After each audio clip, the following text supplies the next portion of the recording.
What's up, guys and gals, and welcome to Veve Vibes, where I love talking all things NFTs, speculation, and of course the market. So I'm going to keep this one relatively short. So honestly, my lightsaber price prediction was pretty off, and that's why I actually want to make this video about just being objective with the market as well as price predictions. I'm going to keep this one again relatively short because there's kind of not a lot to explain. And am I making this video just to kind of cover my ass?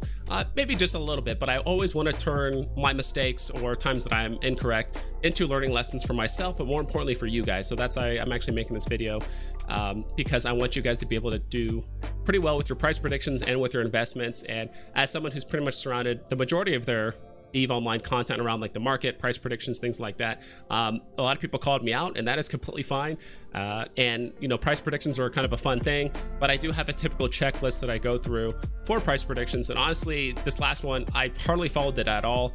And I actually have a list here of things that I usually follow, but also things I kind of got caught up with too much that kind of caused my price prediction to be way higher than it probably should have been. And I did, people brought up a lot of good points in the comments. I updated my price prediction probably about 4 or 5 hours after I uploaded the video, but majority of people won't see it, even though I pinned it at the top. But regardless, we'll go ahead and get into it.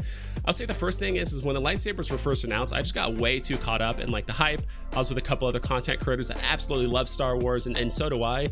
But I let them, I think, just influence my price prediction maybe a little bit too much. And you can kind of do this vice versa, right? Like if we do get another big hitting IP, or if we do get something crazy like Vader or Obi-Wan, like FA, first appearance, and the majority of people are like, no, they're just gonna get flipped, this is gonna get flipped.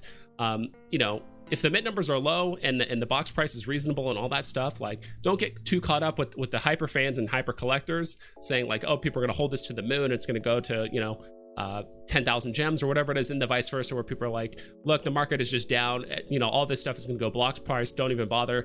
So just getting caught up with the hype of either the flippers or the collectors, try not to get too caught up in that like I did.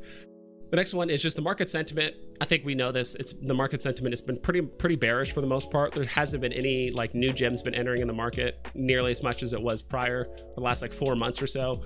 And yeah, so it's like the market has just been obviously bearish, and even as big as the IP as Star Wars, there's just no way to escape it. We see it with the golden moments.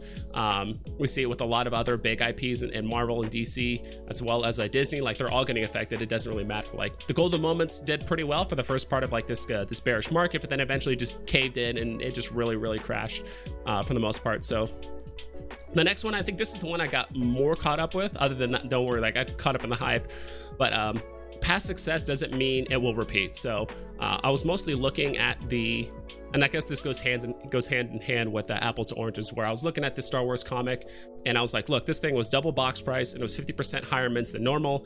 This has to be successful. Like the Star Wars, you know, it's more mints than we usually have, and the price is kind of high, but like, look at Star Wars. It's a big deal. It's happening during the convention. But I also realized too, it's like the convention didn't open till like 10 a.m. You know, Veve's gonna run their ad for like for the first 2 hours, like before the lightsaber drop and all that stuff. But even then, it's like, unless someone sees the ad, downloads the app, puts in gems, understands the app, the platform, and what they're getting into, it's unlikely people are gonna like just ape into lightsabers really hard. So when I think I got kind of caught up because I was woefully underestimating the Star Wars comic, which again kind of leads me to apples and oranges, where it's like I'm trying to compare a 60,000 or 70,000 mint 60 gem box price lightsaber to like a 15 gem comic with all different variations and all that kind of stuff. So I just got kind of caught up with that. So again, when you guys are looking at this, comparing basically comics and collectibles, or maybe two completely unrelated NFTs together, it's try not to get caught up in that when it comes to like your price predictions and stuff. And that was another thing I didn't do, which was, to be quite honest, like when I kind of got off that stream, I wanted to make a price prediction video just like right away. I didn't even take a full account into like the mint numbers. I know it sounds silly, and as someone has done as many price predictions as I've done, I kind of just overlooked the fact that there was like almost 70,000 mints. For some reason in my mind, I was just kind of getting into the mode of just like, all right, this is going to be typically what, 50,000 mints, whatever it is. But it was way higher than that. And again, that's just something I just kind of completely overlooked until people in the comments were telling me like, look, dude, this is almost like 70,000 mints. Like, how can you put the price prediction that high? I'm like, oh shoot, you're right. So again, it's at the end of the day, it's my mistake. I didn't take into consideration like box price.